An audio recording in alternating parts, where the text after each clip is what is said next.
Hey everyone, welcome back for some more standard content here on MTG Arena. And today I'm showcasing a deck that, admittedly, I have a bit of a soft spot for. It's not something new, but it is something that I'm very familiar with because I played a lot of Dimir Midrange before rotation. One of my favorite decks to play last ranked season. I'll preclude this by saying that my deck list is definitely different from some others that you might find. I've been pretty displeased with the other deck lists that I've tried. So this one I've built more organically, and I gotta say, it is just really excelling for me, at least for me personally. You know, maybe the other deck lists work better for other people, but for me, this is the deck list for Dimir Midrange right now that is just doing the best, and the record goes to show it. Just take a look at this. I just feel super confident and super comfortable using this specific build. And I think once I'm done explaining why I'm using certain cards and not using other cards or other cards as much, then you'll start to understand why. Now, before I get into what you actually see in front of you, I want to provide a little bit of context. I already have a Dimir Midrange video on my channel, and it is the last deck tech that I did before rotation. The reason I decided to do that is because this deck lost a lot of stuff when Edge of Eternities came out, and I'm just going to go ahead and put a bunch of these cards up on the screen. There are a ton of cards that are missing now from that previous build. So in a way, I felt like I was saying goodbye to this deck because it was just missing so many things, and it didn't seem like it was gaining that much in Edge of Eternities. I wasn't sure if I was even still going to play it, and I also kind of felt like it wasn't even going to be that top tier of a deck anymore. Releasing that video felt very timely for me because I was saying goodbye to a deck I wasn't sure I was going to return to, and we all had to say goodbye to tons of cards that we can no longer play in standard, right? However, my feelings that this deck was no longer going to be a strong deck were unwarranted. Dimir Midrange is obviously still a very strong deck. I don't think it's quite tier 1, but it's very, very high on tier 2. It might even be the best tier 2 deck. So I personally am very glad that I can still play this deck because it's a personal favorite of mine. I tried to structure this deck list in a manner that was reminiscent of the deck list I had before. If you're curious about that, then by all means go back and watch my previous Dimir Midrange video because really I had an interesting deck list that other people were not playing, and it just did really, really well for me. So let me start getting into this specific deck list. I'm going to start with my 1-drops and then just, curve out from there. Let me just start with something that is pretty much true in every single deck list, which is Spyglass Siren. Obviously, every single Dimir Midrange deck runs 4 copies of Spyglass Siren, but I think it's important to talk about why. Why is Spyglass Siren the perfect 1-drop for Dimir Midrange? For starters, it's a 1/1 flyer, and flying is really important because in order to ninjutsu in Kaito, it has to be an unblocked creature, right? And flyers are typically unblocked. But then you also get this added value of the map token, and the map token is really important because it can be used to potentially buff a creature, or it could potentially be used to find a missing land that you need, or just look at what's on top of your deck and decide if you want it or not. It gives you a little bit of insight into what's coming next so that now you can get a little bit ahead in tempo, and then hopefully you can maintain your advantage as the game continues on from there. Also, if you ninjutsu Kaito in and take your Spyglass Siren back, well, now when you replay it, you're going to get another map token. So that's actually a pretty good exchange. Next card is Cecil. We're very familiar with this guy at this point. He has seen a ton of play since Final Fantasy came out, but there are some points I want to make about Cecil as well. Firstly is that Cecil has actually gotten better post-rotation because of the loss of Cutdown. Previously, Cutdown would just stop him in his tracks, but now that Cutdown is gone, it's a lot harder to remove him. You got to bargain towards the tower to remove him. Shock, Burst Lightning, those don't work. Stab doesn't work. Tragic Trajectory only works if you trigger Void, so now he's actually a bit of a stronger creature than he was before. In my first build, pre-rotation, I didn't have any copies of Cecil in that deck at all. But now I have included 2 copies in this deck list because he's just stronger than he was as a result of rotation. Now that being said, to me, Cecil has always felt like a high risk creature, but not with the high reward that should come with it. Getting down to 10 life is kind of a lot to go, and you leave yourself pretty vulnerable if you're at 10 life, even though he flips and into a lifelinker. I mean, your opponent can just wait until he flips, and now you have 10 life, and then they can just remove him from there, and you're just stuck. Whenever I go against an enemy player who is using Cecil, it doesn't matter what deck I'm using, I typically don't mind if Cecil does a little bit of damage to me because it's damaging my opponent as well. It would be different if the text read that it's when Cecil does damage to a player, but it's just when Cecil does damage. So if he blocks or if he hits a planeswalker or any of that stuff, you're going to lose some life. That being said, he is a really good blocker because he has Death Touch. Also, he is legendary. So you can't have more than one of at least this side of Cecil on the field at once. When he flips, then you can play a new Cecil. That actually is pretty cool. That is something that I like, is when he flips into the Redeemed Paladin, then you can play the Dark Knight version of him alongside it. But the point is, I find Cecil to be a very risky creature to play, and honestly, I sideboard him out in a lot of games. Still a good 1-drop for this deck though, because it's unlikely your opponent's going to block, especially if they have a creature that they want to preserve. So hey, if Cecil is unblocked, then you can just ninjutsu and Kaito, right? And then you could potentially replay Cecil and just use him as a blocker. That tends to be a pretty good use of him as a creature. Next card is, oh man, personal favorite of mine, Fairy Dream Thief. I have a story about this card. When the bans happened and this deck started to kind of be revived, it so happened that then I played a mirror match against somebody, and turn 1 they dropped this card on me. It wasn't Spyglass Siren. It was another 1/1 flyer for 1 mana. I had never seen Fairy Dream Thief before. I don't know why, but I just didn't. I was totally unfamiliar with it. This card behaves in such a similar manner to Spyglass Siren, which is great because Spyglass Siren is the best 1-drop for this deck, right? So now you basically have more copies of the best 1-drop of this deck. It's a 1/1 flyer for 1 mana, so again, 1/1 flyer can be easily ninjutsu'd with Kaito, but it also surveils when it enters. Well, surveilling is very similar to a map token, isn't it? If you take Fairy Dream Thief back with Kaito, then when you replay it, you get to surveil again. But the surveil also has a bit of a layering with this deck, because let's say that you have your map token on the field already, but you don't know if you want to crack it or not. Well, before you crack the map token, play Fairy Dream Thief, see what's coming up. Is it a land that you want?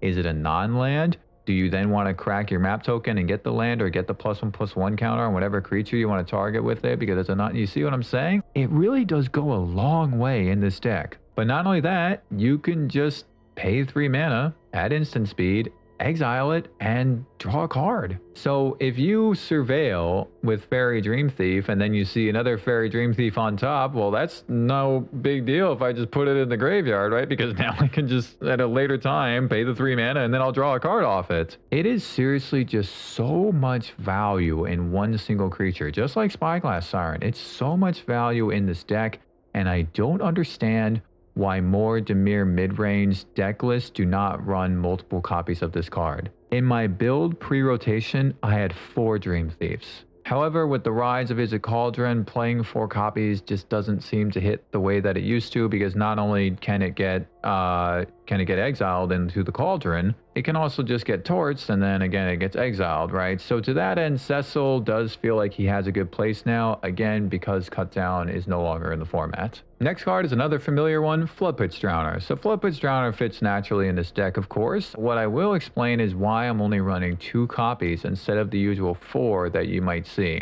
There's a key thing missing from Floodpitch Drowner. It doesn't have flying. It's still a good chance that if you play Floodpitch Drowner and stun your opponent's creature, then you'll be able to ninjutsu and Kaito with Floodpitch Drowner. That's great, and then you can potentially replay Floodpitch Drowner at a later time and then stun another thing. However, if Floodpitch Drowner remains on the battlefield, then it's unlikely that it's going to be able to keep getting in for damage. That is a real detriment to this deck. is if you can't get in for the damage, because really for this deck to be able to excel, you ideally should be doing multiple points of damage every single turn. The flying is so important, so overlooked, and so undervalued. You need the flyers because Dimir Midrange is slightly an aggro deck. The top end in this deck is really good, but it's not necessarily powerful in the sense that it's going to do tons of damage over the top of your opponent is basically what I'm saying. Instead, you need to incrementally do 2, 3, 4, 5 points of damage every single turn. That's how you win. So the fact that Floodpit Drowner doesn't have flying, I mean, it's a great utility creature, but running 4 copies, it kind of limits your damage potential. If you're a Dimir midrange player, try playing only 2 copies of Floodpit Drowner and then running some of these other creatures in this 2-drop slot that I'm going to mention.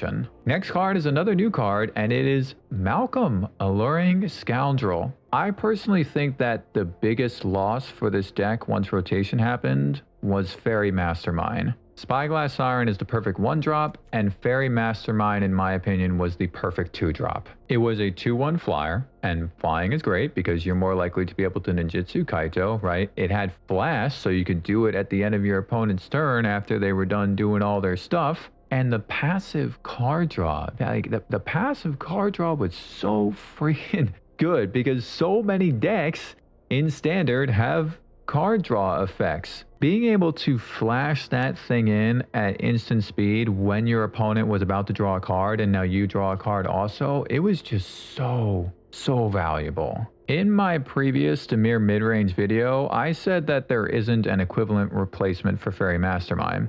I still stand by that. Malcolm is not, I wouldn't say an equivalent replacement, but actually he's working better than I expected.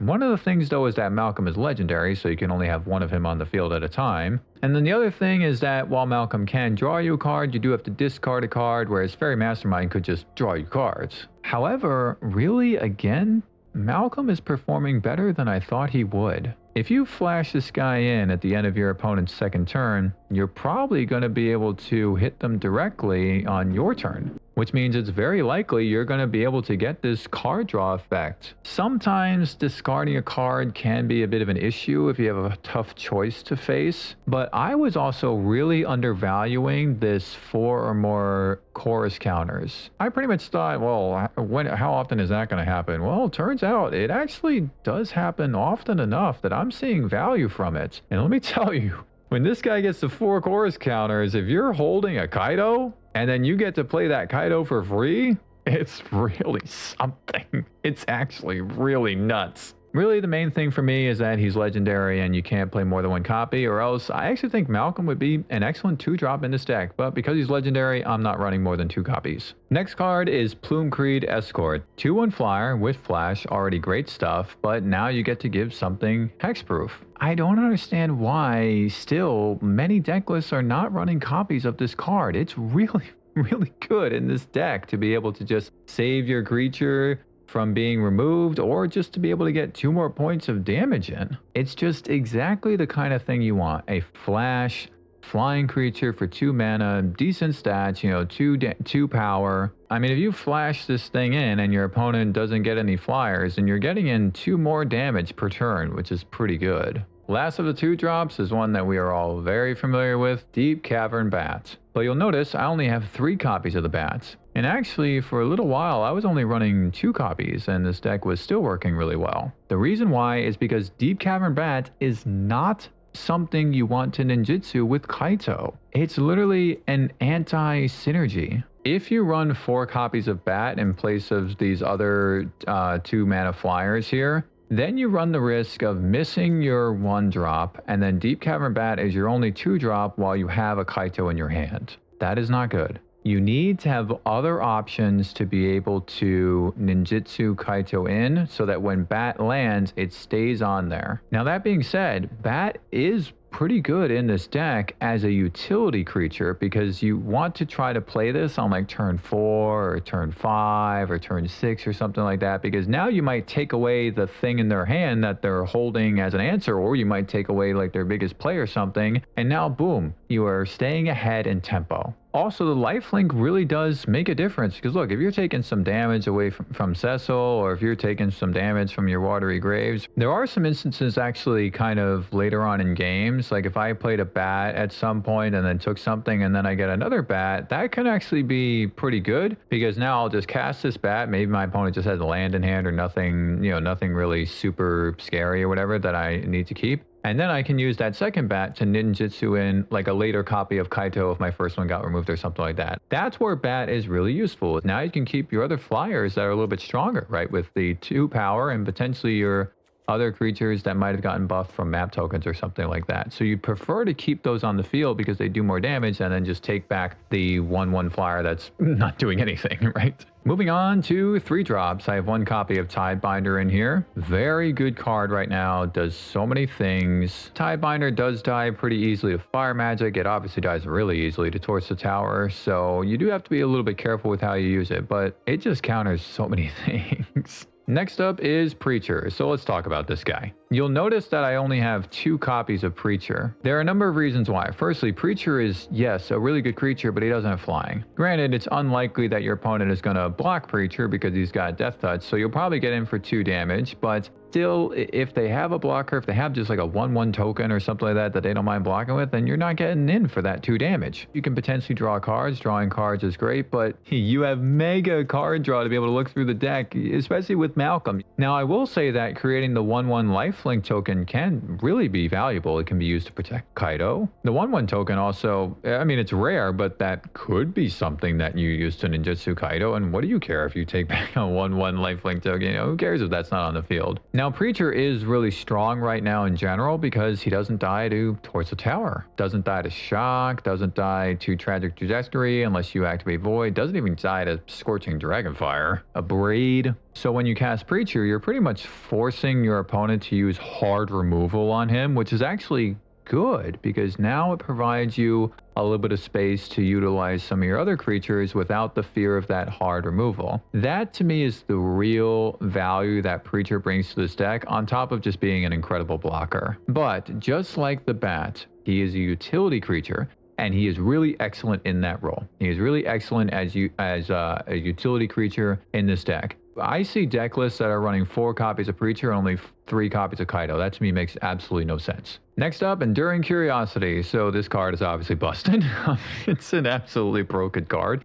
I have no idea why every single creature gets to draw a card. To me, and especially now that rotation has happened and some other like really strong creatures had left, I think Enduring Curiosity is just even stronger than it was. And even though it can die to Torch the Tower, you know, you have to bargain it. Can get countered with a null. In fact, usually when you go up against an opponent that has blue, they're going to sideboard in a copy of a null just for Enduring Curiosity. But that just goes to show how strong this card is right now. I think it is broken. Not as broken as a certain, you know, 3-mana blue-red wizard, but Enduring Curiosity is very, very strong right now. The main thing I want to say here is that I'm only running 3 copies, and I ran 3 copies in my previous deck list as well. Running 4 copies of Enduring Curiosity, seriously, it's just not ideal. You don't want more than one of these things in your opening hand. Really, you probably don't want to be drawing more than 1 a game unless it's kind of likely your opponent is going to exile the first one, right? And between the surveilling and the card draw, you know, and Kaito and all these, you know, there's a lot of that. You can dig through the deck quite a lot with the cards you have, and it's just, you're gonna get an Enduring Curiosity in most cases. It's not necessary to run 4 copies and then just clog up your hand.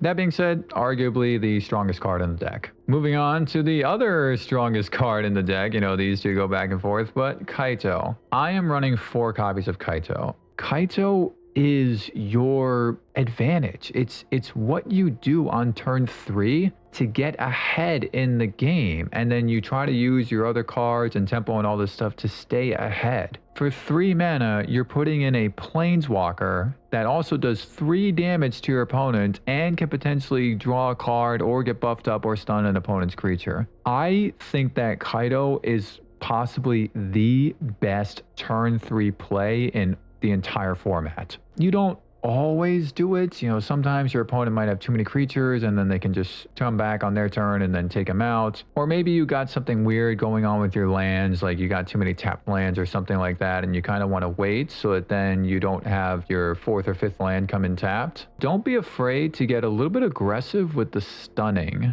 It can be tempting to always use the 0 ability to keep drawing cards. You're like, oh, hey, I can get value, but you don't necessarily want to procrastinate by doing that, because sure, you might draw all these cards, but maybe if you stunned their creature, you would get a turn closer to victory. In that same vein, don't be afraid to just do the plus up. Even if you're not necessarily pushing for a mega advantage, just having that plus up, if that compounds over a few turns, that really can make a difference. Now I'm going to start to talk about the interaction. So I have 2 copies of Phantom Interference here, but instead of Phantom Interference in my previous deck list, I actually had 2 copies of Spell Stutter. That's because I was running 4 copies of Fairy Dream Thief, 4 copies of Fairy Mastermind, a copy of Feybloom Trick, which you see here, and also a copy of Obira, because since I was kind of having this fairy sub-theme, the Obira could actually trigger fairly often enough, and sometimes those few pings from Obira did make a difference, on top of it just being a 2/2 flyer with flash. So because I had this fairy sub-theme, the Spell Stutter actually proved more useful because it was less likely that my opponent was going to be able to pay the mana cost. But that being said, with Fairy Mastermind rotating out, I don't have the fairy sub-theme anymore, so we're back to Phantom Interference. 2 copies of Bitter Triumph. There aren't really that many other super solid options for hard instant speed removal, so Bitter Triumph has actually proven to be better than I expected post-rotation. Obviously, Shoot the Sheriff doesn't work. I guess I'll just talk about these together, you know. The Shoot the Sheriff doesn't work on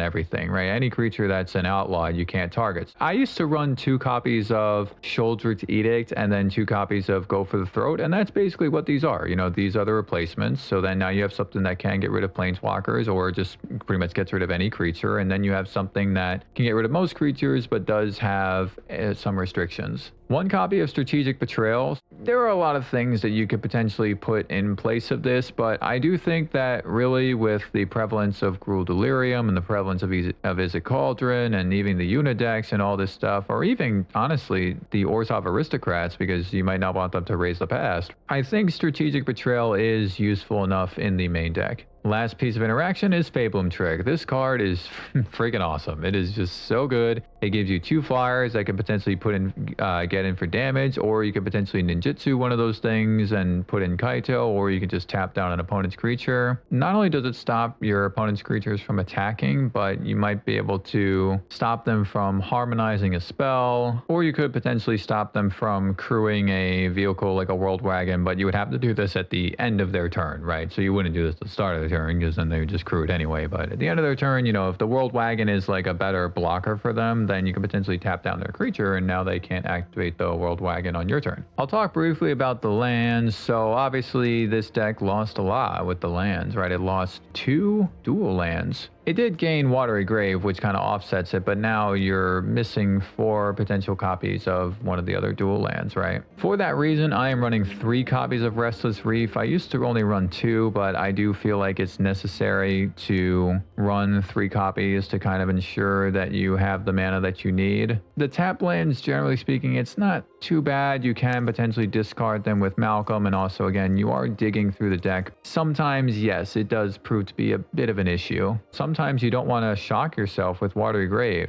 If it's not necessary for you to shock yourself, then don't do it. Don't take that 2 life for just no reason. 2 copies of Soulstone Sanctuary, really good in this deck. It is a ninja, so it gets buffed along with Kaito once you build those emblems. And then 2 copies of Starting Town. So I'm really not a fan of this card. I actually just don't think it's very good because it's both a fast land and a pain land in 1 card. And it's not even that you have to play it when you have 2 or 3 less lands, right? You have to play it in your 3rd turn. So if you get this, if you miss a land drop and then you get this on turn 4, it's still coming in tapped. And then you still have to pain yourself when you pay for colored mana. I really am not a fan of Starting Town. But that being said, I do think it is necessary I mean, if you have a Spyglass Siren in your opening hand, but then you only have like black mana, or you just have a Reef or something like that, but you'd really rather get it down, but then you also have a starting town, then it solves that problem. I think that running more than 2 copies though is a little bit too much. I don't think it's that bad to run just more basics, because look, most of the things in this deck, except for Enduring Curiosity, it's only 1 of each color. One other final thing that I want to say about the 4 copies of Preacher and the 4 copies of Curiosity, you're more likely to have your lands come in tapped with this deck, because you got to play Restless Leaf, you got to play Starting Town, you got to play Watery Grave. So why would you play more copies of these higher mana creatures that are going to be more difficult to put into play? You're not as likely to be able to cast that Preacher on turn 3. You're not as likely to be able to cast that Curiosity on turn 4. Whereas instead, if you play these other smaller creatures, you're more likely to get them on the battlefield, start building a board, and start getting some momentum and some tempo going. Moving on to the sideboard. So firstly, 1 copy of Annul. I'm only putting 1 copy because, you know, you already have the Phantom Interference, so there is a counter spell built into the main deck, and there's other options for counter spells. You could potentially justify having 2 in your sideboard. 2 copies of Ghost Vacuum, just absolutely necessary in the current meta. 1 Stroke, very good against control decks, but very good against many other just big stompy decks. 1 copy of Nowhere to Run. So this is potentially something that you can put in the main deck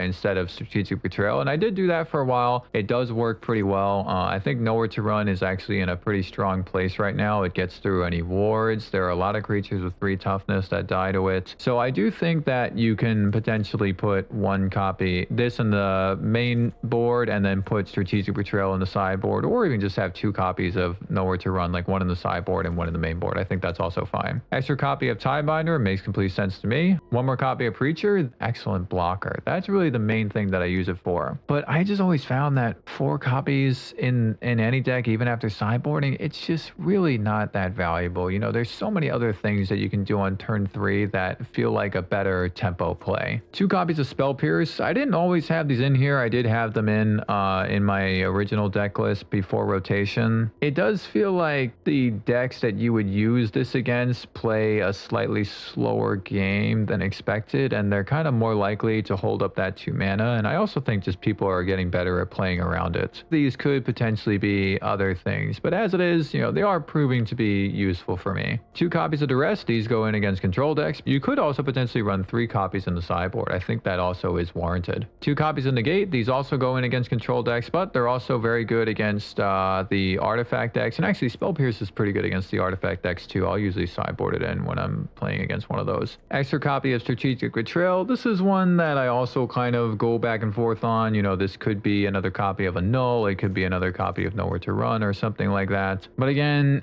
you know, BV Cauldron is a thing. Gruel Delirium is a thing. So lastly, 1 copy of Karsi Revenant. This creature feels like it's in a really good place right now. I don't really know why that is. Very good in the mirror match because you got all these weak flyers in here, and Karsi Revenant is stronger than them. With the Shocklands and the Cecil, like, this lifelink really does make a difference, especially if you're going up against aggressive decks. That concludes the deck tags. So again, very different list from what you might see online, but you need to do incremental damage every single turn, because while Curiosity and Kaito are very, very strong cards and very good top end, they're not these big damage plays that are going to chunk your opponent for like 5, 10, you know, or something like that. You have to try to do a little bit of damage each turn, a little bit of damage each turn, and then you just like close out the game with like a Restless Reef or attacking alongside you or something like that. So now I'm going to move on to the gameplay, and I have got some really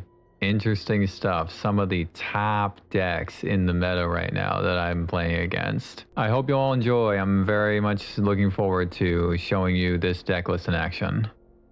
All right, so here's my opening hand for the first game of the first match. It's not that great, you know, having 3 Kaitos to start with is certainly not ideal, but it is manageable because I have the Spyglass Siren, so that I can potentially use the map token to find my next land. Didn't get it yet, but I'm going to actually wait to play this Soulstone Sanctuary, because if I find my next land and it's black, then I can play Fairy Dream Thief. It's not a land, it's just Preacher, and unfortunately Preacher just has to go in the yard.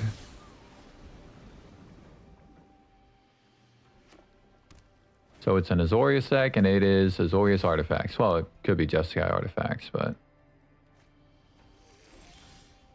Still no land, but at least another Spyglass Siren here can still be used to potentially help me find it. And still didn't get it. It was a Cecil, so no reason to leave that on top. But at least I have two 2/2 flyers on the field right now, right? And I can get in for 4 damage. Problem is, they already have a synth, but again, at least I do have the 2 sirens. Finally got my black source, and since they have a synth on the field already, it didn't feel right to ninjutsu and Kaido and use up all my mana. It felt better to leave up the Phantom Interference.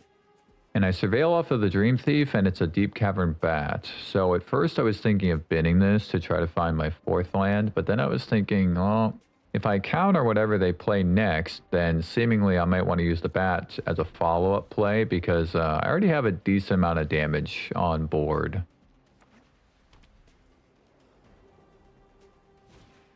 They're starting with a Relic.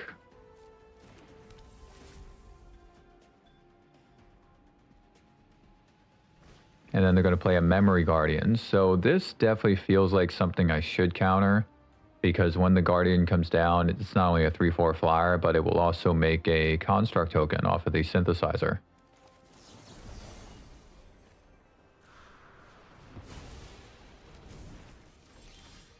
So now at least I can follow up my counterspell with a Deep Cavern Bat.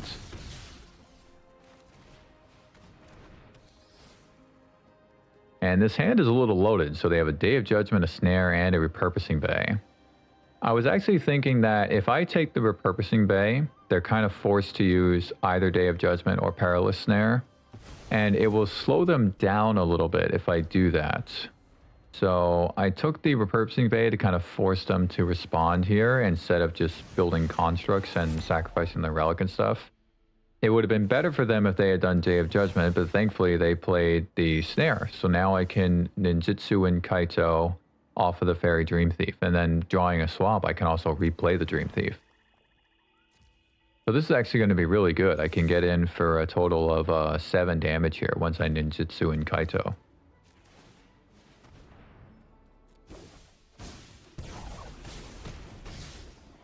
So now they're only down to 2 life, and then I can surveil again with the Dream Thief. Again, this is so much value from this Dream Thief in this deck. So there's another Bat on top. I wasn't sure if I wanted this or not. You know, I kind of expected that they would Day of Judgment here. If they Day of Judgment, then I still have a Kaito on the field. So what I'm doing now is I'm just kind of checking what my opponent has on board.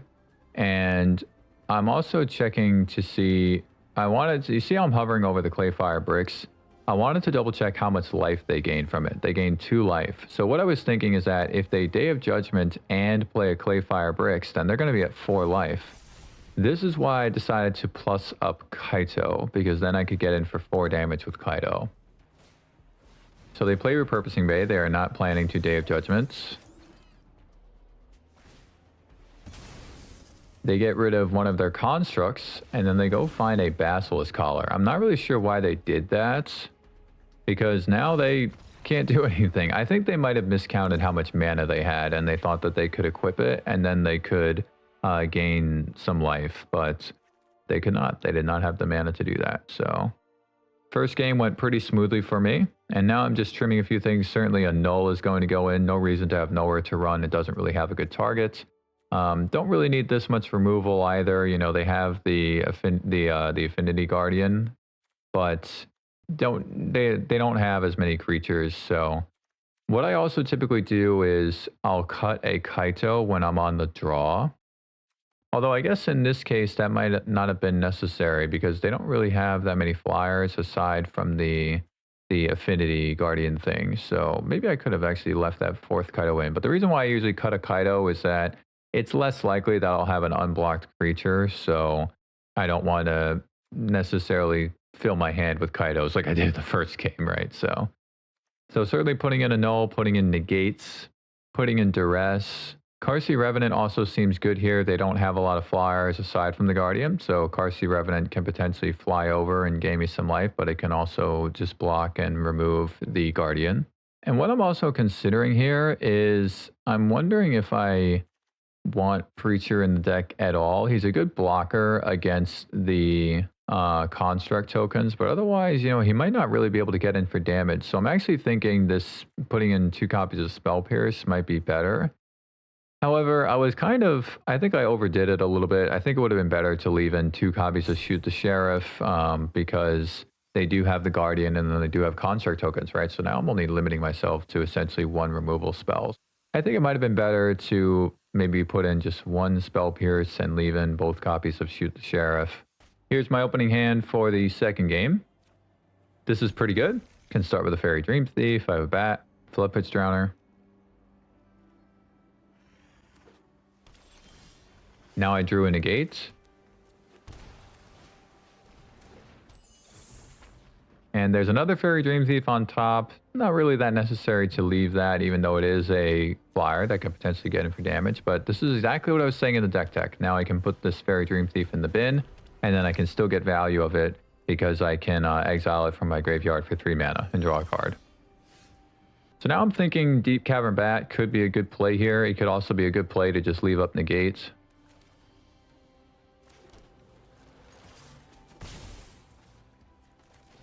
But I decided to go for the Bat and to just see what they have in their hand.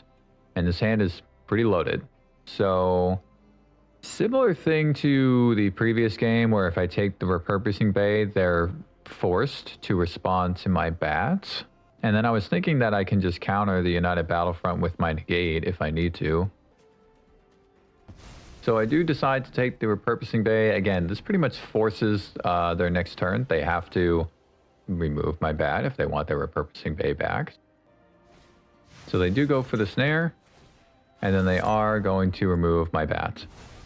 So pretty successful Bat, though. It did buy me some time because they can't just start doing what they're going to be doing. And then I did shock myself with that Watery Grave. I think that was actually a small mistake. It wasn't really necessary to do that, but I was thinking that if my opponent doesn't play anything, then I can just use the Fairy Dream Thief to draw a card. But really, it wasn't necessary to take the 2 damage there. At least I did get to counter their United Battlefront with my Negate. So now I'm just thinking what I want to do here, because I could potentially play the Siren and then crack the map token on the Dream Thief, and I could potentially get in for 1 more point of damage.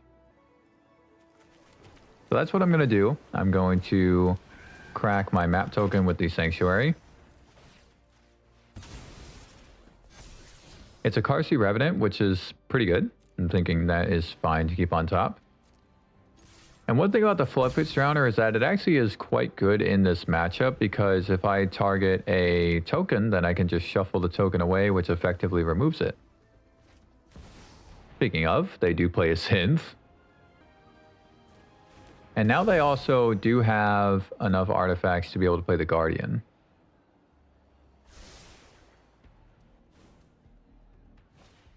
So that's what they're going to do. So what I'm thinking here is that if I tap down the construct token, then I can shuffle it away, which removes it, and then I can, on the same turn, use Shoot the Sheriff to remove the Memory Guardian. So that's kind of what I'm thinking here for my sequencing. Get rid of the Memory Guardian, then I can attack, and then I can remove the construct token by shuffling.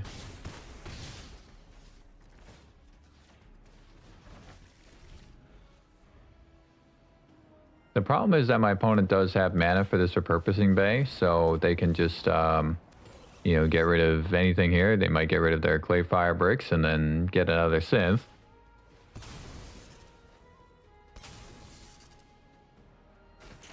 So they actually go for a Perilous Snare, which was a little bit surprising, but they want to get rid of my Fairy Dream Thief. And I did decide to pay the 2 life here because I wanted to be able to play both Karsi Revenant and Flood Pitch Drowner.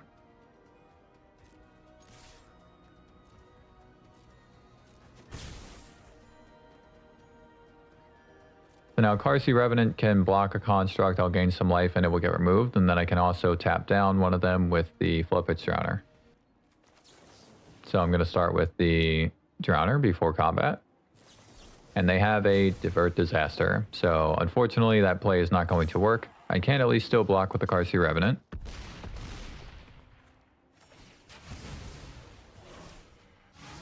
Now I can also use the Carsey Revenant to exile it from the graveyard, and then I can put the lifelink and death touch counters on my Siren. I was first thinking that I can draw a card off of the Fairy Dream Thief to begin with. And it's a Duress, which is not very useful right now. It may become relevant at some point though.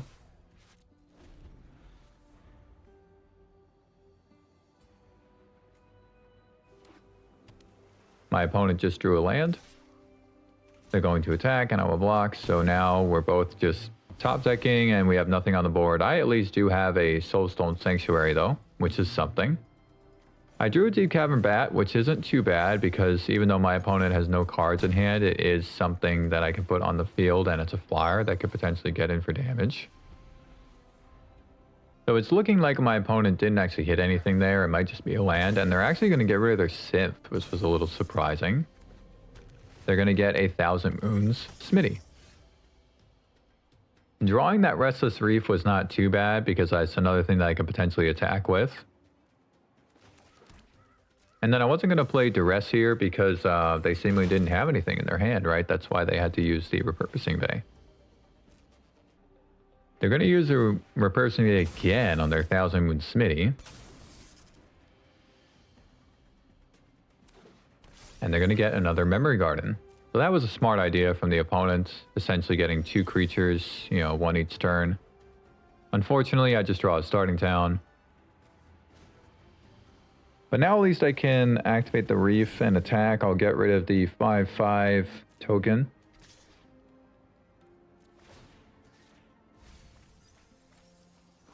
I got them to mill a few things, a Repurposing Bay, a Clay Fire Brick, so that's actually a little bit lucky. Still thinking that there's no reason to play this Duress. They still probably don't really have anything in their hand. They do play another Repurposing Bay. And now they're actually going to sack their Memory Guardian. This I thought was kind of crazy. And they go get the I forget how to say this, the Shimil, I guess, the Inner Sun, which allows them to discover, but they only hit an Authority of the Consuls off the top. So I actually think that was a bit of a mistake to get rid of their best blocker. You know, it blocks both of my creatures, right? And now I can just get in for damage. I did draw a Malcolm as well, so now I can flash that in on my opponent at the end of my opponent's turn. So really, I think getting rid of that Guardian was a mistake. They play a Relic. So now they can certainly get rid of this thing and then get a Synthesizer or something like that. But they actually drew a Synth. So, but they can still get rid of the Relic and then get another thing. So that's what they're going to do. And they're going to get a Perilous Snare. And they're going to target my Deep Cavern Bat. This was probably pretty smart. I can at least play Malcolm, but they're going to gain life off of the Authority of the Consuls.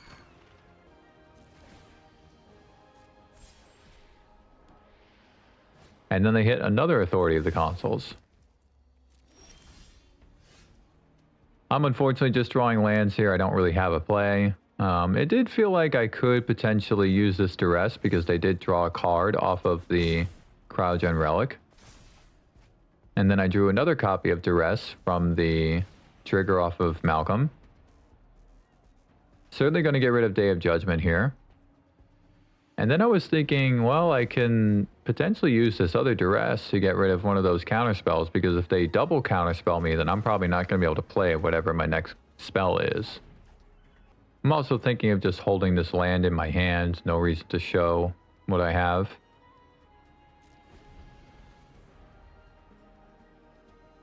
They just drew a land themselves.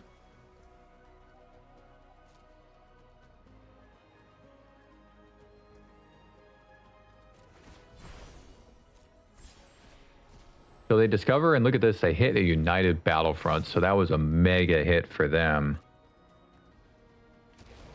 And they get a Synth and a Basilisk Collar. So huge Battlefront for the opponent. And the Basilisk Collar also is relevant because it gives their creature lifelink. So now I'm thinking I pretty much have to end it on this turn, and I can't. You know, I was thinking if I draw a Spyglass Siren, I could use a map token, right, and then put Malcolm in, or I could draw a Kaido. Neither of those happened, so I'm thinking this game is probably over.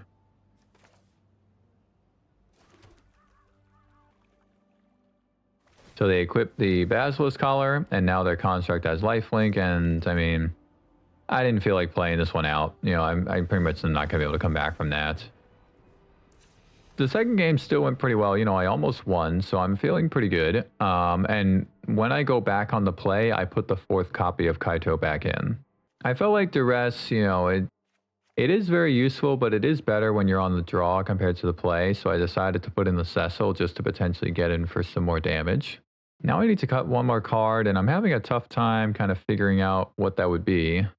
So I actually made a small mistake here. I thought I removed both Spell Pierces and then put in the extra copy of the Shoot the Sheriff, but I didn't. There was still one Spell Pierce left, and I didn't catch it. So I actually do have 61 cards here, and I'm going to go ahead and finish sideboarding without even realizing that I have 61 cards in my deck. So a little bit of a mistake there. Here's my opening hand, and it's terrible. I have no lands. So this one is better. Definitely manageable. You know, I have the Fairy Dream Thief to be able to surveil, and very good target to Ninjutsu and Kaito. There's another Kaito on top. No reason to keep that.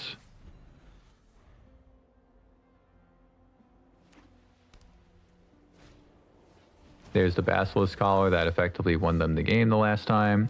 And drawing Phantom Interference there was actually pretty good. You know, if they play something like even Cryogen Relic, I would be tempted to counter it.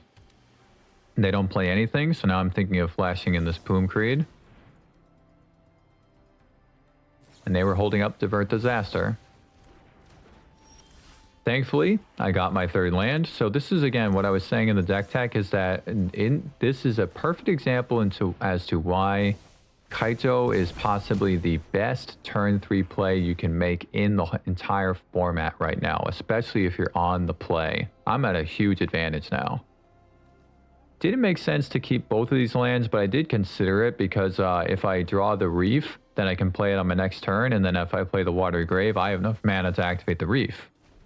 But as it is, you know, I felt like I wanted to leave up my counterspell. I felt like I wanted to leave up Shoot the Sheriff, so...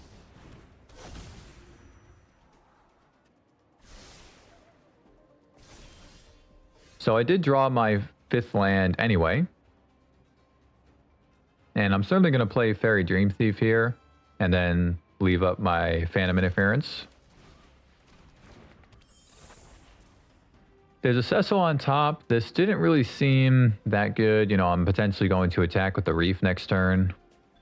I'm also thinking of what I want to do with my Kaito here, and I only have 3 cards in my hand, but they're 3 really good cards for where the game is at. So I actually decided to plus them up here and just get in for the extra damage. I'm taking a more aggressive approach because I can plus them up this turn and plus them up next turn and attack with my Reef. So they play a Memory Garden. I have to counter this because they'll get a Construct token off of the Synthesizer as well as the blocker. I mean, I would just remove the Guardian with my Shoot the Sheriff, but still, I didn't want them to get that Construct token. See, now look at this. By plussing up Kaito for 2 turns in a row, now I'm getting in for 10 damage. I also got them to mill one of their synths. They do have United Battlefront, and I already used my counterspell. And they found a Perilous Snare and a Clayfire Brick. So Perilous Snare will get rid of my Kaito and give them a Construct token, and the Bricks will gain them 2 life. So they have stabilized. And they have an Authority of the Consuls just as a little bit of extra stuff. So I can at least attack with the Dream Thief. I'm also thinking of removing this Construct. I'm probably going to remove this Construct regardless, and I don't want to just throw my Reef away.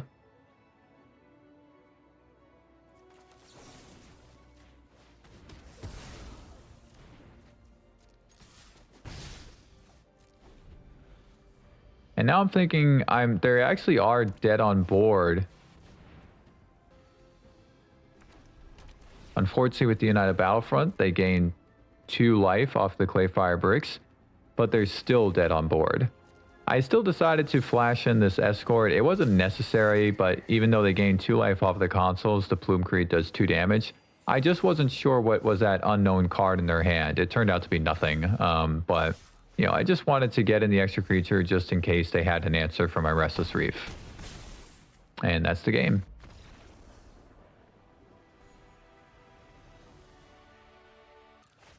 All right, here's my opening hand for the first game of the second match, and obviously I had to mulligan that hand that had only 6 lands and 1 creature in it, but this hand is more manageable. I can just start with the Restless Reef. And I am playing against the best deck in Standard, so I am in for a very wild ride here. But thankfully I do have a lot of options. You know, I can hold up my my flash creatures and then they shoot the sheriff. They started with a Thundering Falls, so I have a chance. Because they have a tapped land.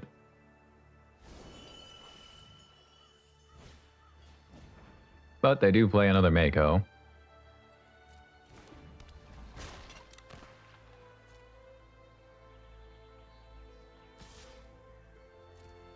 So I'm still thinking of running out Malcolm here. It's pretty much my best 2-turn creature in this kind of situation.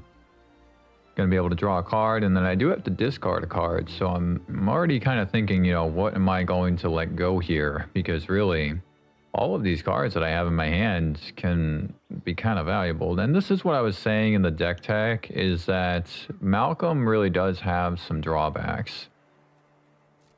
It's great to be able to have this 2/1 flyer that you can flash in, but, you know, look, now I have to discard a card. And, I mean, it is good to draw a card, of course, but now I have to discard something. And I'm looking at this, I'm like, oh, man, this is actually kind of a hard choice. The Plume Creed can potentially save Malcolm from Torch the Tower or any other kind of burn spell, and Floodpit's Drowning can be used to tap down a Tursa or whatever, or prevent my opponent from harmonizing or even attacking with another creature. That being said, I'm less likely to get in for damage with the Floodpit's Drowner, so the Plume Creed at least has flying, and I'm definitely not going to get rid of Enduring Curiosity, right? It's probably my best card in my deck, so... And again, the Shoot the Sheriff, really difficult to pass up a hard removal spell when you're going up against Izzet Cauldron.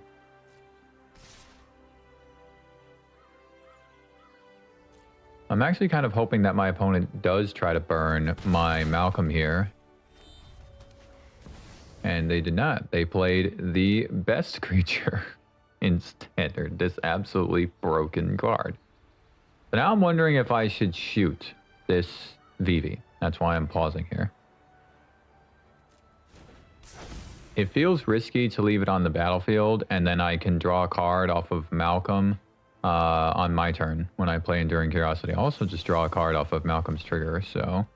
Obviously, they could have Cauldron, but to leave Vivi on the field, it's just... It's risky.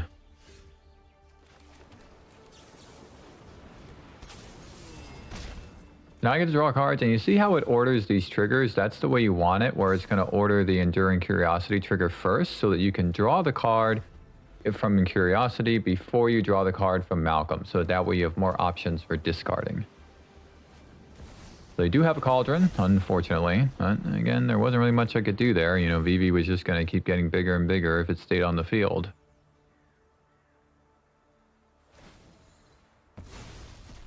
So now, I mean, here we go. It's starting.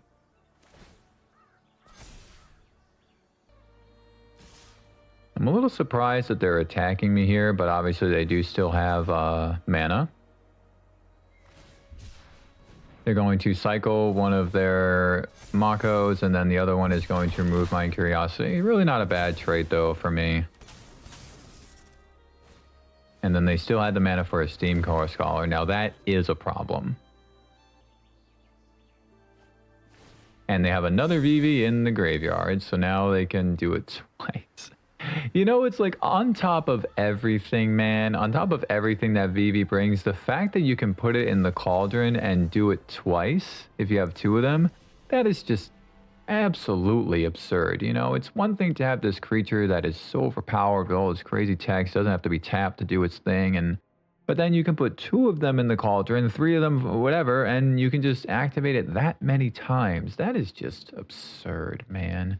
At that point, it really didn't feel like I was going to win the game, so I might have like been able to keep playing, but you know, they have a 5/5 Mako, they have a Steam Core Scholar, they have 2 VVs underneath the cauldron, right? It just so obviously putting in Ghost Vacuum, and I'm trying to just figure out other things here. You know, certainly Tidebinder is good in this matchup, and Strategic Betrayal is very good in this matchup. I am on the play, so I'm going to keep my 4 copies of Kaito in. And Preacher is also pretty good in this matchup because, look, once these creatures get big, they don't have Trample or anything, so Preacher just kills them with his Death Stats. Cutting Floodpits Drowner feels like an okay move. It's not really that useful. You can't get through the ground creatures, right? And yeah, you can tap stuff down, but I mean, it's just... it doesn't stop them from doing the VV triggers anyway, right? It pretty much just stops them from attacking or harmonizing. It does tap down the Steam Core Scholar, though, which has Vigilance. So this feels like the best I can do. I've still got all my 1-drops. I've got a good amount of removal, and I'm just putting some things in that counter the deck. Here's my opening hand for the second game, and it actually looks pretty good. So I can start with a Spyglass Siren, and then I can play a Deep Cavern Bat. I have my Tidebinder in my hand.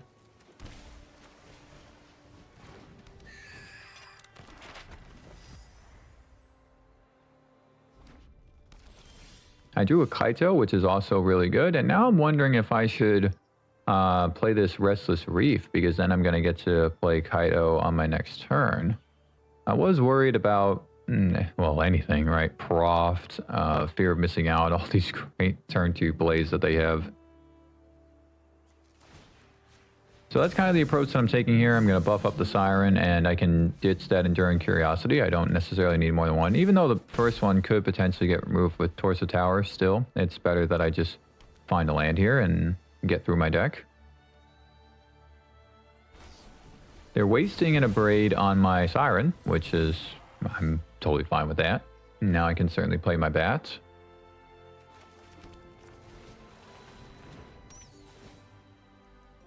And this was tough. So there's all these things here. A Null is certainly going to counter my Enduring Curiosity, so I'm pretty much never going to be able to play it. But taking VV just seems like the best option. You know, there's an argument to be made that like you can take the Steam Core Scholar because then they can't draw through the deck. But it was pretty much between those two, you know, Steam Core Scholar or VV. Steam Core Scholar is also an excellent blocker, but just take the best creature in the format, right?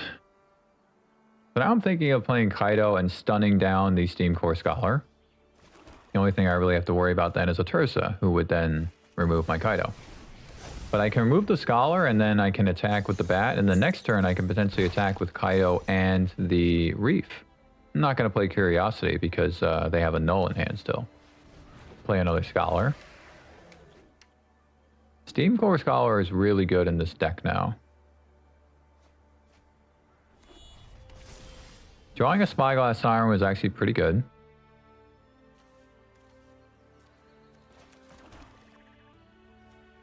Just kind of checking to see what's there. It's not much. I decided to just get in with Kaito here. It feels like I should probably play my Siren and then hold up Tidebinder. You know, who knows? They could have a Cauldron. They might try to use it or whatever.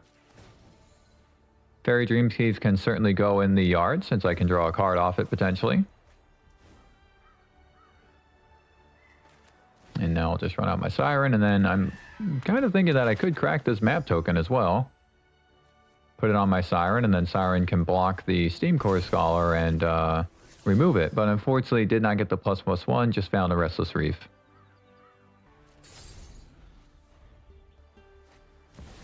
They do have a Cauldron. Thankfully, there's no VV in there yet. They're going to attack Kaito. And I'm thinking that they might just try to take my Fairy Dream Thief, which is in the graveyard. And then that would be a good time for me to play Tidebinder and then counter the Cauldron. So they didn't do it, and I was kind of thinking, you know, I can leave the Fairy Dream Thief in there as bait. So that's kind of why I did that. Plus, they could also, I guess they could also, even if I do the Dream Thief, then they can do the Cauldron, and then I can't counter it with Timebinder, right? Because I'm tapped out. So another reason to just not spend the mana on the Dream Thief. So I am going to plus up Kaido here. This is pretty much just to get in for extra damage. I unfortunately don't have another flyer to block to try to protect him against both Scholars. But at least I get in for some more damage. I still can't play my Curiosity because they have a null. And I need to hold up Tidebinder for the Cauldron. I actually think playing that second Reef there was a little bit of a mistake, because if I played one of the basic lands, then I could play Tidebinder and exile Dream Thief from my graveyard to draw a card, but I didn't have the mana to do both, so that was a slight mistake there. So they're going to attack Kaido, of course. And I'm not as afraid of giving them back their VV, because the Cauldron is off, but they play another one anyways. Oh. But at least the Cauldron is off. So they're still holding up a null. I still can't play my Curiosity. I am thinking of activating this Reef, and even though I have turned off their Cauldron, I was kind of debating if I should mill myself instead of milling them. Just don't want to run the risk of them removing my Tidebinder and then having a VV go in, another VV go in the yard other than this one, or like just something else in the yard that I don't want to be there, you know what I mean? Unfortunately, I did mill a Kaido. So that's a little unfortunate, but I can't really use them to great effect here. I'm just counting my lands. I can finally draw a card off of the Dream Thief here. And now I can get in for some more damage. I'm kind of locked in here, but at least I'm getting in for 4 damage a turn, right?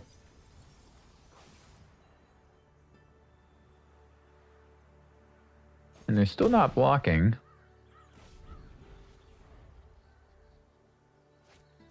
And then they play a second Cauldron. So here we go. Now they're going to exile VV, and we're going to start doing the shenanigans. But again, I do have the Reefs. The Reefs could potentially just win me this game, right? Now, I definitely don't want to block now because the Cauldron is online. I don't want to give them a second VV. So drawing Strategic Betrayal there was a little bit untimely because it would have been better earlier, right? A turn earlier. But it's still useful, you know. I think there's still a Dragonautics Engineer in there. And look, I can get rid of, there it is, and I can still get rid of one of these Scholars. So Strategic Betrayal, not necessarily that bad of a draw, but it would have been better a little bit earlier. They're going to get rid of the weaker one. And it gets rid of everything else in the graveyard. Now, I do still have mana to activate my Reef. Now, this actually doesn't look too bad. You know, I can get in with the Reef, and I can get in with Tidebinder, because the Cauldron that Tidebinder was tied to is gone now. And then I also paused here because I realized, wait a minute, they have to block either the Reef or the Tidebinder. So the bat is just a free 1 damage. Again, gonna mill myself. And to my surprise, they decided to block the Tidebinder. I don't know why they did that. That really did seem like a mistake, because now the bat alone wins me the game. Unless they play another Scholar, and look, that's the end. I think they should have blocked the Reef there, because then if they had played a ground creature, I would not be able to win the game off of just the bat on that turn. So now that I'm on the draw, I'm going to take out my 4th copy of Kaido like I did in the other match. Putting in another copy of Bat seems pretty decent. You know, it can get torched, but pretty much everything in my deck can get torched. So at least I can potentially take something of theirs. I did decide to drop Cecil here and instead play 2 negates. That to me makes sense because, look, if I play a Cecil on turn 1 in here, but then they play a Fear of Missing Out or a Proft or a, well, Fear of Missing Out is a creature, but Proft, you know, Cauldron or any of those things, right? So that to me kind of makes sense. Now, that being said, there actually is something that I missed here, which is I'm on the draw against VV Cauldron. And typically when you're on the draw against this deck, you're going to want to put in the 2 copies of Spell Pierce. Because then if they drop a Cauldron or a Proft on turn 2, you can potentially counter it. You can also potentially counter it if they do it on turn 3. So I'm not sure why I kind of forgot to do that, but I guess it was just an oversight. You know, I just missed it. Here's my opening hand for the third game. It's not bad. I got my Ghost Vacuum. I have Kaido and I have a Dream Thief. And you can see I drew one of my negates, which is, I mean, negate is good in this matchup, but imagine if that was Spell Pierce. I also think I should have just started with the Dream Thief, either with Watery Grave or Starting Town. I'm not sure why I started with the Reef. And then look at this, they do play a Proft, so kind of making that little mistake with the sideboarding and not putting in the Spell Pierces, I'm kind of paying for it. You know, Spell Pierce would have countered that Proft. But now at least I get to build a board. You know, I have Siren and Dream Thief here.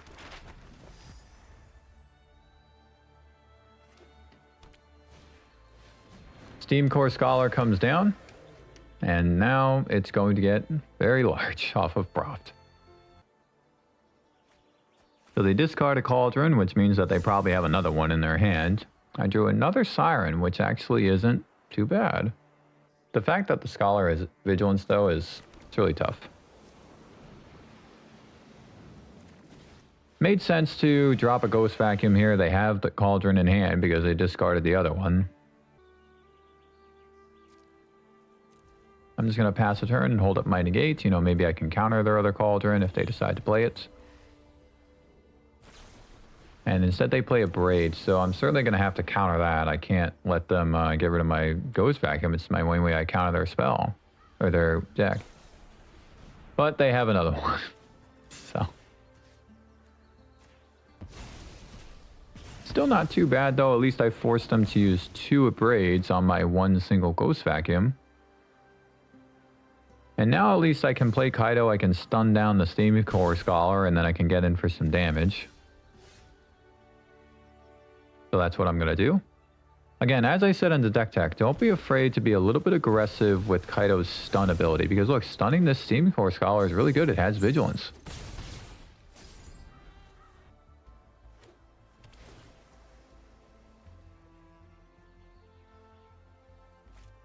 There's the Cauldron. But there's nothing in the graveyard, really. And now that I drew Watery Grave, I'm kind of thinking, well, should I attack with the Reef? I can also leave up my Phantom Interference, but they already have 5 lands. I can also play a Spyglass Siren and, you know, get another map token. So I have a lot of options here. I'm also wondering, what should I do with Kaido? Should I plus him up? Should I draw a card? Right, all these things. I have a much better board state than my opponent does, so it does feel better to attack here. And activating the Sanctuary means that now I have a Vigilance creature, and if I plus Kaido up, then Sanctuary will also get in for 4 damage. So this feels like a pretty good play. You know, again, I'm ahead of my opponent in board state. I just got in for 10 damage, and now I have a 4/4 Vigilance creature, and their Steam Core Scholar is still tapped. So I activated the map token there on the Soulstone Sanctuary. I think that was a slight mistake, actually, because I think it would have been better to leave the Sanctuary up as a blocker, because Tursa could have come down. So now I'm not really sure what they have in their hand, because all they did last turn was play a Cauldron. They play a Broadside Barrage. It's possible that they drew that, because if they had it earlier, they might have just played it, right, to get rid of my Kaido. And then they followed up with an Obliterating Bolt. I think they drew the Barrage off of the top on their draw step, and then they drew the Obliterating Bolt off of the Broadside Barrage, because otherwise it doesn't really make sense why they would have just left Kaido on the field. Now, that being said, I drew a copy of Shoot the Sheriff. That's like probably the best top deck I could have gotten right now, because now look, my opponent is tapped out. I can get in for 6 damage here.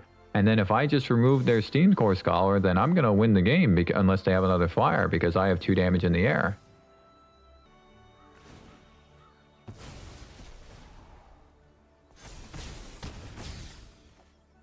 So now I'm just really hoping that they don't follow up with another Steam Core Scholar, or they don't have a counter spell for my Shoot the Sheriff. They get in for damage. I was really nervous at this point. was really, really nervous. They played Sanctuary, and they didn't play anything, so I'm like, okay, I'm gonna go for this. So nerve-wracking. And it resolves. So I'm like, okay, do they have Torch? Do they have Into the Flood Maw? Whatever, I'm just gonna try to swing for lethal. And I got it. So I did it! I managed to beat Izzet Cauldron. It's a miracle. Really cool. I think I played pretty well. Alright, here's my opening hand for the first game of the third match. And this looks manageable. You know, it's pretty good. I don't have a 1-drop, unfortunately, but I can play the Plume Creed. I could potentially ninjutsu and Kaito, and I have a Fabloom Trick and a Shoot the Sheriff for some interaction.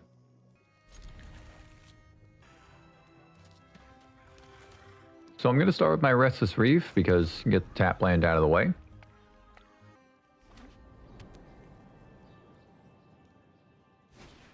And with my opponent playing a starting town and a Storm Chaser's talent, I started to I wanted to pause for a second and try to figure out what they were playing, because this felt like already a good amount of information.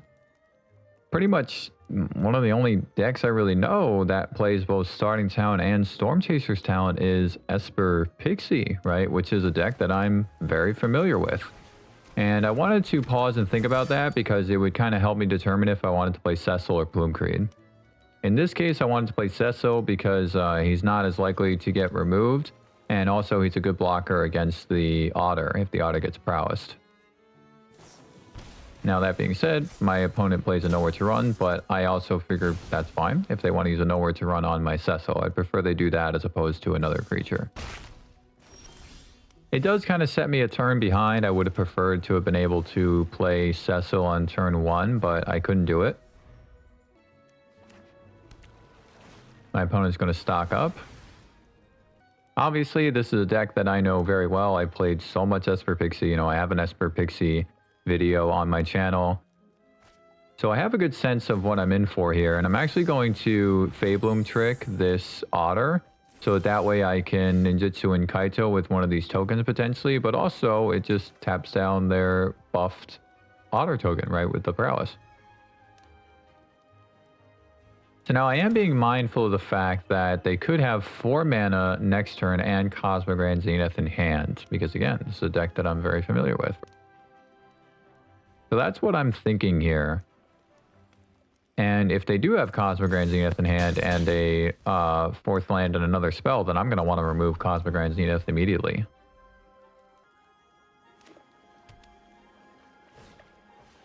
They play a Lightstall Inquisitor. And I didn't think that this was too bad because I'm thinking of just exiling the Plume Creed, because if they play something that I want to remove, I'll just remove it with Shoot the Sheriff, or if they don't, then I'll just play the Plume Creed.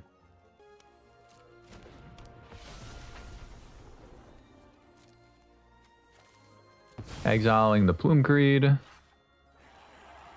Now just kind of wondering what's going to happen next. So they play a Pixie. And they have a plethora of options here, right? They can take any of these enchantments or take the Inquisitor. They decide to go with the Inquisitor, and because they did that, I decided to counter it with the Tidebinder. If they had gone for something else, like if they had gone for the Storm Chaser's Talent Nowhere to Run, I might not have done that, but I really didn't want them to mess with my hand further.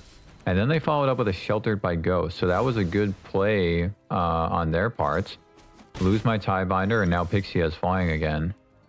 So now here's the interesting thing. I was thinking, well, I can just remove this Pixie on my opponent's turn, right? Because I have the mana to play the ward. But I can't play this Spyglass Siren or this Plume Creed if I'm going to do that.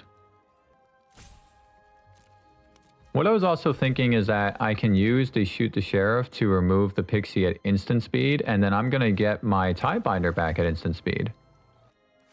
So that's what I was thinking here. When they activated their Storm Chaser's talent, I was going to remove the Pixie and then get my Tidebinder back at instant speed and then counter the trigger. But I can't do it. I can't do it because Pixie is an outlaw. Pixie is a rogue. So this one stung so bad. This is exactly what I said in deck tech. I totally forgot that Pixie is a rogue and not targetable with Shoot the Sheriff. Shoot the Sheriff just doesn't get everything. You know, there's a lot of these creatures that kind of slip under the radar and do not die to Shoot the Sheriff.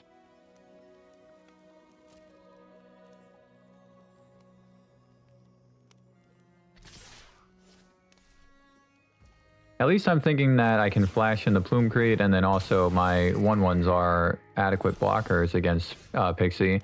I'm also thinking of potentially attacking here because I found it unlikely that they would block with the Pixie.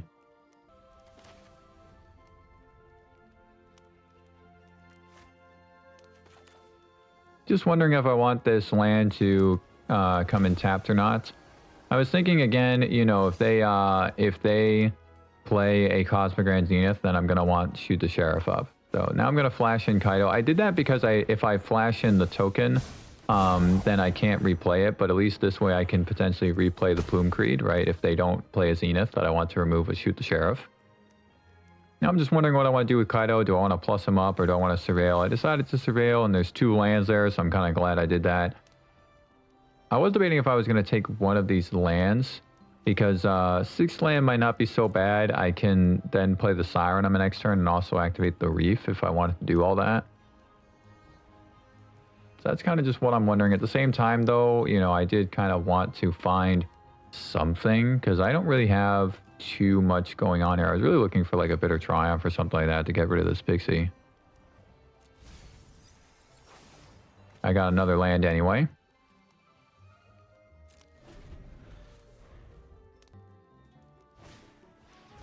They play another Inquisitor.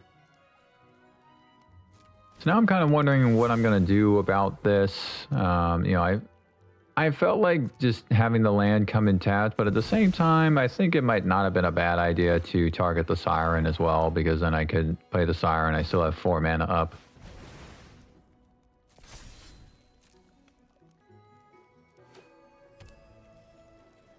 Going to see what they do as far as attacks here. I'm expecting that they're probably going to attack Kaido with this Otter. So they send the Inquisitor at Kaido.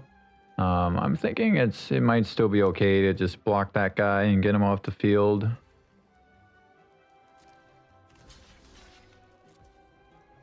But no reason to block the Otter, really. Now I can play the Plume Creed.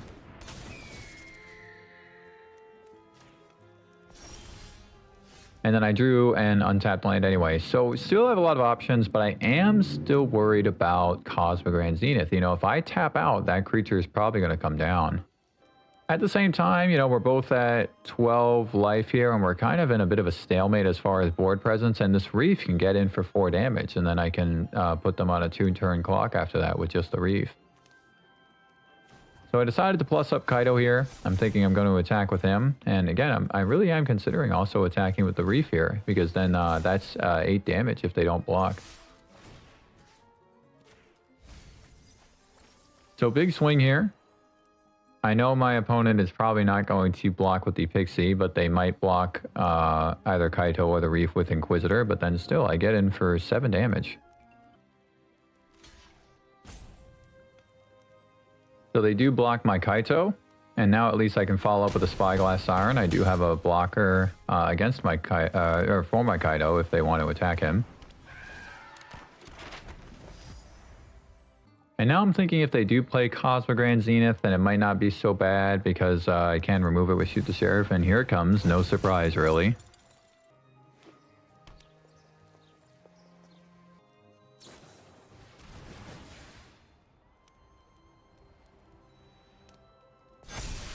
It was interesting that they decided to put +1/+1 counters here, but I guess it kind of makes sense because if you're going to attack with the Pixie, then you don't want the Siren to block it and remove it.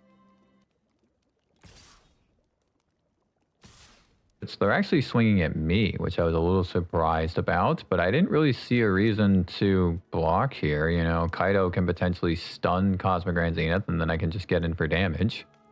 They're going to gain 3 life off of the Pixie. But if I stun with Kaido and then I swing and then activate the Reef, I do still have lethal.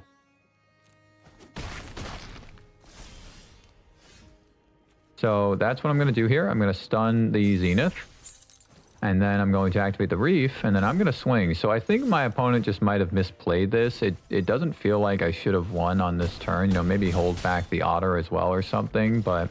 Or send both the Otter and Pixie at Kaido, something like that. But I also think it could have been better for them to just make some 1/1 tokens there. So I think just a little bit of a misplay on my opponent's part. And then I might not have been able to win on that turn. So as the other games, as I've said... I'm going to cut one Kaido while I'm on the draw, and putting in Karsi Revenant here makes absolute sense. Putting in Preacher makes absolute sense as well, since he doesn't die to Nowhere to Run. I'm also going to put in my copy of Nowhere to Run because they're running this Sheltered by Ghosts, and Nowhere to Run will get around the ward. Taking out the Cecil seems good too, because he does block the Otter tokens, but he doesn't block the Flyers, and they're certainly going to have a good amount of Flyers in their deck. I was also thinking I'm not sure how good this Flood Pits Drowner is, because sure, I can tap down something that they have, but I mean, if they're making all these 1/1 tokens and everything, right, how useful is that really? So it felt like it could be better to cut one of them and use this slot for something else, but I wasn't really sure what to put in here. I kind of ended up leaning towards a null. I think that makes sense. They do have a lot of enchantments. Just thinking if I want negates, or if I want spell pierce, or if I want like a duress. That's pretty much the only other things I'm considering here. You know, strategic betrayal doesn't seem like it would be that useful. So I do decide to go for the negates. I think this makes sense. They're going to have a lot of non-creature spells. And if I can just counter that Nowhere to Run, or counter that Storm Chaser's Talent, or whatever it is, right, then it might prove to be pretty useful. I think this makes sense if you're on the draw. You do want to play a bit of a slower game. You want to counter your opponent's stuff, and then you want to try to turn over and win the game after that. Here's my opening hand for the second game, and it's not great. You know, pretty much the only thing I can cast here is Karsi Revenant, which is not going to happen until my third turn. So unfortunately, I have good cards, but without the access to blue, I wasn't really sure about risking, you know, not getting that blue mana. So I am thinking of mulliganing this, because look, if I don't get my blue mana until like turn 3, then that's no good. This hand, unfortunately, it's really not that great either. You know, I got a Deep Cavern Bat, which is something, and I have a Plume Creed, which is something, but 5 lands, oof, you know, this is rough. I am still thinking of keeping this though. I didn't want to mulligan down to 5, and I do have things I can do. So just going to ditch the starting town.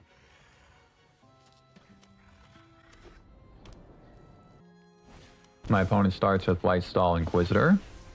And not so bad, I can just ditch the Watery Grave. I would probably just have it come in tapped anyway. But I drew a Fairy Dream Thief. So because I drew Fairy Dream Thief, now I'm not thinking of opening with that Watery Grave like I was originally going to. I can just open up with this Swamp instead and not have to shock myself with the other Watery Grave. Now I'm going to Surveil. And there's another bat, so this was kind of tricky. I did decide to keep it because at least it's something that I can use to interact with them in some way, but would have been better to get one of my stronger spells there, but still, you know, bat's not bad. So now they're going to bounce the Inquisitor and replay it. Thankfully, I had 4 lands in my opening hand, so now I can just get rid of my other Watery Grave. That's pretty much what I'm thinking of doing here. It's also a little bit fortunate that my next play is also, or I have another Deep Cavern Bat, because I can just keep playing these 2-mana spells, even though I'm just exiling lands from my hand. So that's really what I'm thinking. I also considered like getting rid of a Plume Creed, because I can just play that for 3 mana.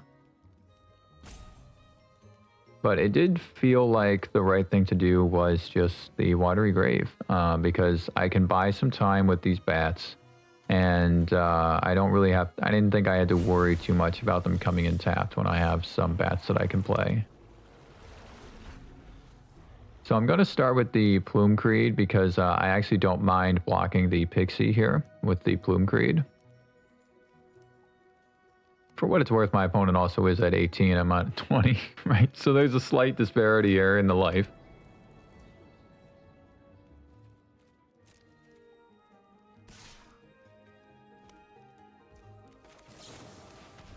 So that's what I'm going to do. I'm going to block the Pixie, and then I have the bats to follow up. I'm really wondering what my opponent has here. It felt like it was a Nowhere to Run, but I wasn't sure. Could also be a Sun Pearl Kieran. So they're letting me block, which is interesting. If it was nowhere to run or something like that, they probably would have removed my Plume Creed right away.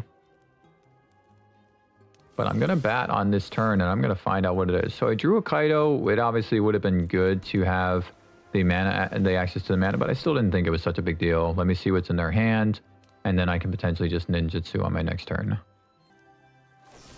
So it was a get lost. And again, I was a little surprised that they didn't just get lost my Plume Creed and just decided to get rid of my Fairy Dream Thief. Getting rid of their Annul is good. It means I can play Curiosity without concern of it being countered.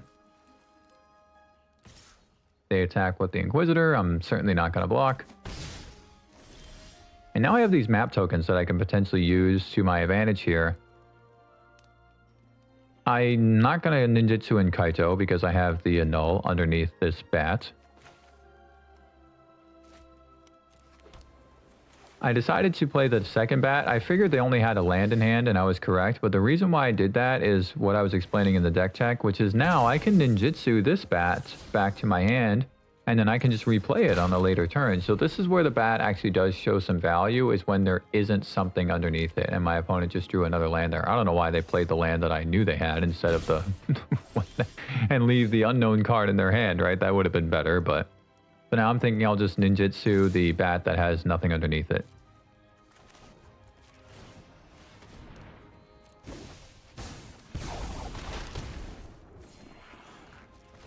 So I'm going to Surveil here to get another card. Bringing in the Reef seemed good because now I can play it. And then next turn I can potentially attack with it. I was also thinking that Fabloom Trick could be a fine card to have as well. It's just a few more flyers that I can get in with. And because there's a Fabloom Trick, I'm also going to put a +1/+1 counter on something with this map token. And I'm actually going to decide to put it on Kaito here, which I think makes sense because the bat is already a pretty... strong target for removal because it has the Annul underneath, whereas Kaido will have hexproof, and Kaido can just get in for more damage if they don't block him. The counter argument to that is that the bat has flying, right? So it can more likely get in for damage, but still it felt like putting the extra power on the creature that has hexproof kind of makes sense. They actually attacked me. So now I'm going to plus Kaido up, and I'm actually thinking of just swinging here with the Reef because this is going to be 10 damage. So it's a pretty good swing, and I can mill my opponent out as well. They lost a Momentum Breaker and they lost a Kieran, so pretty good. And this is what I was saying in the deck tech. You know, sometimes this deck is just about getting aggressive. You know, don't worry about playing a whole bunch of stuff. Just get in there with the Reef, get in there with Kaido, and just hit them for a lot of damage.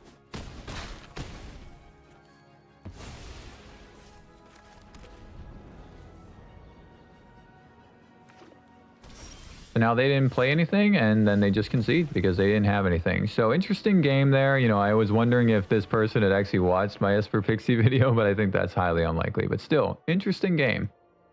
So that wraps this one up, and I gotta say, it feels really good for me to have this deck in a state that I enjoy playing it and that it feels really competitive in the current meta. Hopefully this video proved to be valuable and entertaining for you and maybe gave you some ideas for your own Dimir Midrange deck. Again, this is a deck that I have a lot of experience with and really a lot of success with both pre and post rotation. If you enjoyed, then drop me a like and leave me a comment. I really do appreciate the feedback that people have been leaving for me on my past few videos. It's been very motivating. But also, I enjoy the discourse. You know, I enjoy hearing your ideas, you know, and in different brews. And it's just been really interesting to see what people have been coming up with. Also, if you are a fan of this kind of Magic the Gathering content that gets deep into deck building, deep into play patterns and card choices, synergies, etc., then consider subscribing to the channel because I have a lot more content on the way.